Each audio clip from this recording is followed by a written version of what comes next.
রাশমিকা মান্দানা নাম শুনেছেন? হ্যাঁ, চেহারার কাটিংয়ে এখন পৃথিবীতে 1 নম্বরে আছে। এ কাটিং বলে বোঝানো যাবে না। ঐশ্বরিয়াকে দেখেছেন? কারা কারা দেখেছেন হাত তোলেন তো। না, আপনারা আল্লাহর ওলি মানুষ, ওসব দেখবেন কেন? আপনার দেখার দরকার নেই। এখন সবচাইতে বিশ্বে সুন্দরের তালিকায় যাদের নাম আছে 1 নম্বরে যে মহিলার নাম পাওয়া যাচ্ছে, ইন্টারনেট ঘাঁটবেন, 1 নম্বরে বিশ্ব সুন্দরী দুনিয়া না 257টা রাষ্ট্রের ভেতরে চেহারার এই কাটিংটা সবচাইতে সুন্দর। যার ওই সমস্ত কাজ কারবার যারা করে, মানুষের চেহারা মাপ জব করে যারা এগুলো উপস্থাপন করে, তাদের বর্ণনা। রাশমিকা মান্দানা নাম শুনেছেন? এই মহিলার দিকে একটু আল্লাহর নাম নিয়ে তাকাবে, দেখেন তো কি সুন্দর করে আল্লাহ তারে বানিয়েছে। এর চাইতে তাহলে শতগুণে সুন্দরী ছিল আমাদের আদি মাতা হযরতে হাওয়া আলাইহিস সালাম। কি বানিয়েছিলেন আল্লাহ তাকে। 2 নম্বরের নাম পেয়েছে হযরতে জুলাইখা, ইউসুফ নবীর স্ত্রী। 3 নম্বরে নাম পেয়েছে ইব্রাহিম নবীর বড় স্ত্রী হযরতে সাহারা রাদিয়াল্লাহু তাআলা আনহু সারা। 4 নম্বরে আমাদের নবী মুহাম্মদ রাসূলুল্লাহর ছোট মেয়ে হযরতে ফাতিমাতুজ জোহরা রাদিয়াল্লাহু তাআলা আনহা। এত সুন্দর করে মানুষকে আল্লাহ বানিয়েছিলেন। মেয়েদের ভেতরে 4 জনকে। সৌন্দর্য যদি প্রদর্শনের বিষয় হতো, এনারা বিশ্ব সুন্দরী হয়ে সারা দুনিয়ায় চেহারা দেখিয়ে বেড়াতেন। অথচ এই বিশ্ব সুন্দরীর তালিকায় যাদের নাম পেলাম, হযরতে ফাতেমা জীবিত অবস্থায় তো আছেই, মরণের আগেও স্বামীকে বলেছিলেন আমি মারা গেলে তাড়াতাড়ি করে আমারে কবরে দিয়ে দিও। বেশি মানুষ খবরও দেওয়ার দরকার নেই। মানুষ হয়তো কাপড়ের উপর দিয়ে আন্দাজ করতে পারে নবীর মেয়ে এরকম মোটা ছিল, এরকম পাতলা ছিল। নিজের চেহারাকে, নিজের পর্দাকে কত গুরুত্ব দিয়েছে তারা। আজ একটু চেহারা ভালো হলেই মানুষকে দেখান আপনি মানুষ। হযরতে আদম নবী হাওয়ার দিকে শুধু তাকালেন না, ধরতে গেলেন। আল্লাহ পাক বলেন তাকানো যাবে না, ধরাও যাবে না। হযরতে আদম আলাইহিস সালাম ওই দিনই বলেছিলেন আল্লাহ ধরাও যাবে, তাকানো যাবে, কোন কায়দা আছে বলেন? আল্লাহ পাক বলেন বিবাহ করা লাগবে। কি করা লাগবে বলেন বলেন? মনে বলছেন আমি রাজি আছি বিয়ে করতে।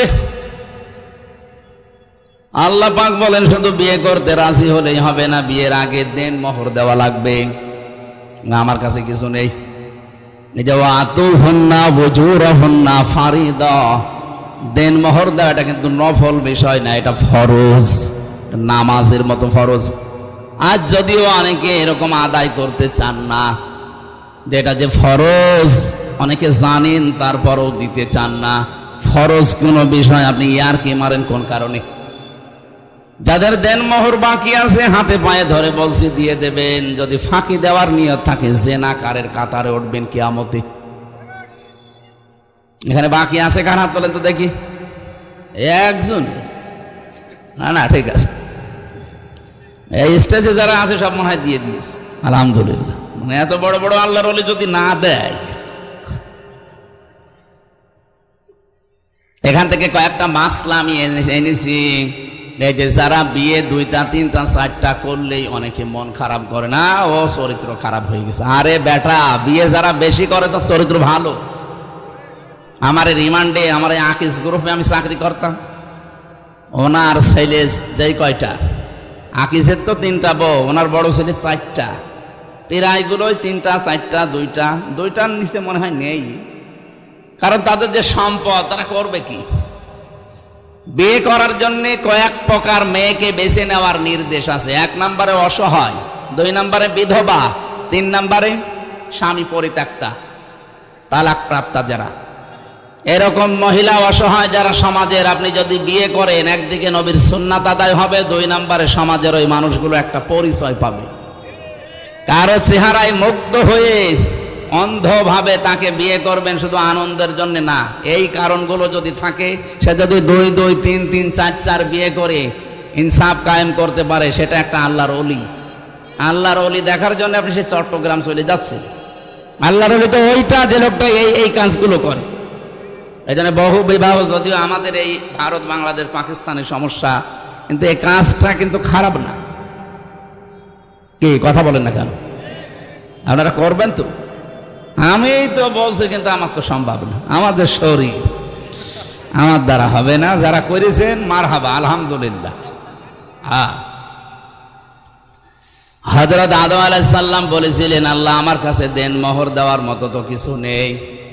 তিনি ওই সময়, আমি এটা তাফসিরে পেয়েছি, বিশ্বনবী মুহাম্মদুর রাসূলুল্লাহর নামে 10 বার তিনি দরুদ পড়েছিলেন, ওইটাই তার দেন মোহর ছিল। তারপরও দেওয়া লাগবে। আমার মনে হয় ওই শরীয়ত যদি এখন থাকতো, দেন মোহর হিসাবে 10 বার দরুদ না 100 বার পড়তাম না। যারা দেননি অবশ্যই দিয়ে দেবেন, এটা তাদের হক, অধিকার। এটা যদি না দিয়ে, এই যে বরযাত্রী যায় যারা দেখি, বরযাত্রী কোথায় পেয়েছেন বলেন তো? এটা হিন্দুদের কালচার। মুসলমানের কালচার হচ্ছে অলিমা। কি বলেন তো? আরো আসতে বলেন। অলিমা করতে হবে আমাদেরকে। যদিও আমার পর্যন্ত হয়নি, সামনের থেকে আমি চেষ্টা চালাবো, কারণ আমার ছেলে নেই, আমার সব মেয়ে।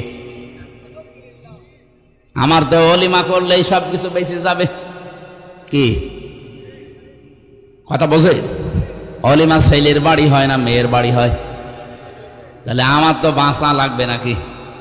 যদিও আমার শ্বশুর ধরা খেয়েছে, বেশি মানুষ নিয়ে, আমি 7 জন মানুষ নিয়ে গিয়েছিলাম, যাক হয়ে গেছে। কিন্তু এখন থেকে না, আর বরযাত্রী নয়। কেউ বরযাত্রী দাওয়াত দিলে বলবেন আমি যাব না, আমার অলিমার দাওয়াত দেন, আমি আসি। কি কথা বলে না কেন? এটা একটা জুলুম হয়ে যায় মেয়ের বাপের উপরে। 18, 20 বছর, 22 বছর এত কষ্ট করে একটা মেয়েকে লালন পালন করার পরে আপনার হাতে তুলে দিচ্ছে, এরপরও আবার তার কাছে 200 মানুষ খাওয়ানো লাগবে। মানে এই যে 20 বছর 25 বছর পর্যন্ত মেয়েটার পেছনে যে খরচ, তাকে লেখাপড়া করানো, খাওয়ানো, বলেন তো এর উপকার সারা জীবন তার বাবা মা একদিনও পাবে না? যত উপকার এখন থেকে সারা জীবন আপনি পাবেন। আপনার সন্তান সে পেটে নেবে, আপনার সন্তান লালন পালন করা, সেবা করা, যা করার সাংসারিক সব আপনার বউ করছে এই মেয়েটা। এত কিছু সারা জীবনের জন্য ফিরে দেওয়ার পরেও ওকে দেখছে, তাই তো কত না। এরপরে আবার আপনাকে 200 লোক খাওয়াতে হবে কোন কারণে?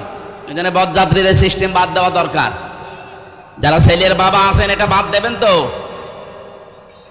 এই বেটা তো আওয়াজ পাওয়া যাচ্ছে না, তার মানে এটা চলবে না। এখন থেকে অলিমার সিস্টেম চালু হবে ইনশাআল্লাহ। কথা বলেন ইনশাআল্লাহ।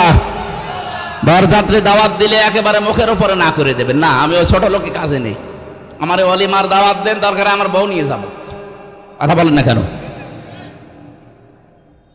আমার ভাইরা, আমি এখান থেকে যেটা নিয়ে আসার জন্য বলছিলাম, সেই পৃথিবীর শুরু থেকে এই মেয়েদের উপরে আকর্ষণ তৈরি করেছেন কে? এটা এখন বিকর্ষণে পরিণত করে মহিলাই বিয়ে করবে। আজ 3 দিন আগে কুষ্টিয়ায় 2 জন মহিলা জিদ ধরেছে যে আমরা বিয়ে করব, যদি না দেন আমরা মরে যাব। আমরা মেয়েরা বিয়ে করবো, তাই আমরা কি করছি? কি কথা বলেন না? আমাদের কাজ কি? এই সমকামিতা এটা প্রমোট করছে এক শ্রেণীর মানুষ। ঢাকায় নাকি এখন শুনছি মানবতার অফিস নামে সমকামিতার অফিস তারা চালু করতে চাচ্ছে। না, এটা হতে দেওয়া যাবে না, এটা আল্লাহর পুরা নিষিদ্ধ। এরা উল্টিয়ে ফেলেছে আল্লাহর সিস্টেমকে। এই জন্য আল্লাহ জর্ডানে একটা জায়গাকে ডেড সি বানিয়ে দিয়েছেন, মৃত সাগর। এই দেশকে আল্লাহর গজব দিয়ে ঢেকে ফেলার জন্য অনেকে সূক্ষ্ম ষড়যন্ত্র করছে। এই 15.5 বছরের ভেতর এটার বীজ বপন হয়েছে। আমরা চাই না এই পাপটা এদেশে জারি হোক। লূত আলাইহিস সালামের ঘটনাটার কাহিনী আমি এই জন্য ইঙ্গিত দিলাম। আল্লাহ বলেন এই সেই ঘরগুলো আল্লাহর অবাধ্যতায় পরিণত হয়েছিল। এই ঘরগুলো দেখেন, বিমা জলামো, তাদের জুলমের কারণে। আল্লাহ রাব্বুল আলামিন এই খাফিয়াতান শব্দ আয়াতের মাঝে দেওয়ার পরে আমার মনে হয় এই আয়াতটা 2024 সালের 5 আগস্টের বিকাল 5টার আগে মনে হয় নাজিল আরেকবার হয়েছে। আল্লাহ ফাতিলকা বুয়ুতুহুম, তুমি একটু তাকাও না কেন এই সেই ঘরগুলো। ফানজুর কাইফা কানা আকিবাতু মাকরিহিম আন্না দাম্মারনাহুম ওয়া কওমাহুম আজমাইন। হ্যাঁ নবী, একটু নজর করেন না এই মকরবাজগুলো, এই দুর্বিসন্ধি ষড়যন্ত্র যারা করেছিল, এদের আচরণ, এদের পরিণাম আমি আল্লাহ কি করেছিলাম আপনি দেখেন। আন্না, এর ফাইল সরাসরি আল্লাহ নিজে। দাম্মারনাহুম ওয়া কওমাহুম আজমাইন, তাদেরকে এবং তাদের জাতিকে, কওমকে আমি আল্লাহ সমূলে ধ্বংস করে দিয়েছিলাম, শিকড় পর্যন্ত তুলে ফেলেছি। এখান থেকে আমি যেটা পেয়েছি বাংলাদেশের সাথে, এই যে খাবিয়াতান শব্দটা দিয়ে, আল্লাহ বলেন এদের জুলুমের কারণে ওদের বাড়ি ঘরগুলো পরিত্যক্ত হয়ে আছে, ওজার গৃহ বানিয়ে দিয়েছি, জনশূন্য করে দিয়েছি। এর বাস্তব প্রমাণ আমার কুষ্টিয়ার হানিফের বাড়ি। আপনাদের মোহনপুরে আল্লাহর ওলির খবর কি আমি জানি না? হ্যাঁ, আগস্টের 5 তারিখের পরে আমি সর্বোচ্চ 10 দিন বাইরে ছিলাম, সিঙ্গাপুর, মালয়েশিয়া দিয়ে। এরপরে তো এদেশের প্রায় থানায় আমি যাচ্ছি, যেখানেই যাচ্ছি দেখছি জালেমদের বাড়ি ঘর এই খাবিয়াতান আল্লাহ বানিয়ে দিয়েছে। এটা যদিও জনগণের হাতে, কিন্তু এর ফাইল আল্লাহ নিজে। আন্না দাম্মারনাহুম, আমি নিজে তাদেরকে ধ্বংস করেছি। এদের বাড়ি ঘর গুলাস পরিত্যক্ত। 3 দিন আগের পত্রিকা, সবচাইতে দামি বাড়ি যেটা মানুষ চোমা খেত গিয়ে, এই বাড়ি এখন জাতীয় টয়লেট হয়ে যাচ্ছে। জামাতবদ্ধ হয়ে 8-9 জন একসাথে যাচ্ছে আর বিভিন্ন দিকে মুখ করে চালাচ্ছে। বলেন তো, এত দামি বাড়ি, এত দামি নামি জায়গা যদি আল্লাহ জাতীয় টয়লেট বানিয়ে দিতে পারে, এর পরের শব্দের লাম আছে, ইন্না ফি যালিকা লাআয়াতান, এখানে লামে তাকিদ। আল্লাহ বলেন এর ভেতরে নিদর্শন আছে, অবশ্যই নিদর্শন আছে। লিকাউমি ইয়ালামুন, যারা জ্ঞানী তাদের জন্য কি নিদর্শন। এত বড় বড় পাকা পাকা জালেমের বাড়িগুলো যদি আল্লাহ উজাড় গৃহ বানিয়ে দিতে পারে, আগামীতে যারা চেয়ারে বসবে এরাও যদি এরকম জালেম হয়, তাদের বাড়ি ঘর উজাড় গৃহ হয়ে যাবে। কি বোঝাতে চাই আমার মনে হয় আপনি বুঝাতে পেরে ফেলেছেন। এরপরেও যদি কেউ না বোঝার ভান করে থাকেন, সেদিন আপনার বাড়ি এরকম পায়খানা হবে, সেদিন টের পাবেন। এই জন্য যেন না হয়, কারণ জুলুমের এই জায়গাগুলো আল্লাহর কাছে অভিশপ্ত হয়ে যায়। যারা হজ করতে গেছে, স্যার সহ জিজ্ঞাসা করেন, একটা জায়গা আছে একটু জোরে যাওয়া লাগে, গজবের জায়গা ওইটা। আবু জাহেলের বাড়ি পর্যন্ত গজবের জায়গা। জাতীয় টয়লেট নাই, ইন্টারন্যাশনাল টয়লেট বানিয়ে দিয়েছে আল্লাহ। অথচ কি দামি জায়গা, বাদশার বাড়ি। এত দাপটওয়ালা বাদশাহ 14টা কাজ করেছিল আল্লাহ এবং রাসূলের বিরুদ্ধে। এই জন্য তার বাড়ি যদি আজ ইন্টারন্যাশনাল পায়খানা, কিয়ামত পর্যন্ত থাকবে। 15টা কাজ আপনি এক কাঠি বেশি করে ফেলেছেন এই 15.5 বছরে। আমি বলবো যদি সময় থাকে সামনে, 15টা কাজ করার পরে আপনার বাড়িও দেখবেন জালেমদের বাড়ি আল্লাহ জাতীয় টয়লেট বানিয়ে দেবে। কারণ আছে। কাবা শরীফ তাওয়াফ করার পরে ওই উপরে গেলাম, হঠাৎ দেখছি পেটে আমার যন্ত্রণা, ব্যথা করছে। এক পুলিশকে ডাক দিয়ে বললাম, ইয়া সাদিক তাল, এ ভাই এদিকে আসেন, বন্ধু এদিকে আসেন। বলে কি? জিজ্ঞাসা করলাম আমার নিজের, ওনার ভাষা দিয়ে, আমার পেটে তো ব্যথা করছে, এতক্ষণ তো ভালোই লাগছিল, ফার্মেসি কত দূর? আমার বলছে, ইয়া হাজিল হজ্জা তাই না বিলা দোকা। হাজি দেশ কোথায়? যে তুমি বাংলাদেশ। বাংলাদেশ থেকে এসেছি। আমার বলছে, হাজি জানেন না এটা কোন জায়গা? না তো। আবু জাহেলের বাড়ি। আপনি এখনো পায়খানা না করে দাঁড়িয়ে আছেন, তাড়াতাড়ি করেন। পায়খানা করে এসে দেখি আমার পেটের ব্যথা ভালো হয়ে গেছে। আল্লাহ আমাকে জানাতে চাচ্ছে, হামজা এত টাকা খরচ করে আসলে আর এই শয়তানের বাড়ি পায়খানা না করে চলে যাবা। আমার তো মনে হচ্ছে আগামী থেকে বাইরের দেশ থেকে যারা আসবে, জালেমদের বাড়ি ঘরগুলো আল্লাহ এরকম টয়লেট বানিয়ে দেবে। না তো বলেন তো, 7 জন 10 জন করে একসাথে যাচ্ছে, অবশ্যই কোনো কারণ আছে। হয়তো কারো পেটে ব্যথা, অথবা কারো চাপ বেশি। কথা বলছেন না কেন? জালেমদের জায়গাগুলো যেহেতু অভিশপ্ত হয়ে যায়, সত্যি সত্যি যদি কাজ করেন দেখবেন আপনি সুস্থ হয়ে গেছেন। আমার বাড়ি, আপনার বাড়ি আবার যেন 5 বছর পরে এরকম জাতীয় টয়লেট হয়ে না যায়।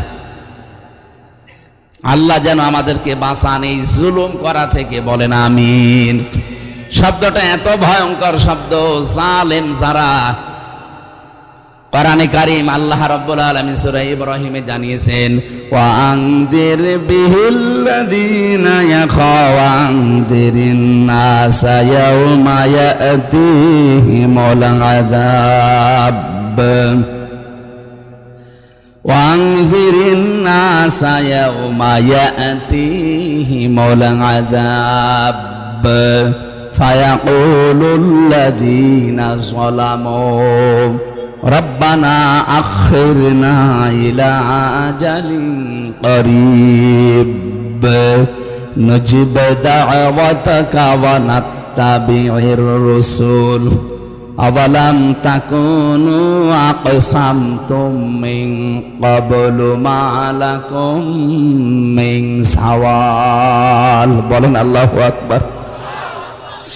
এই আয়াতটা আরবিতে পড়লেই কেমন যেন আমার ভেতরে একটা কম্পন তৈরি হয়।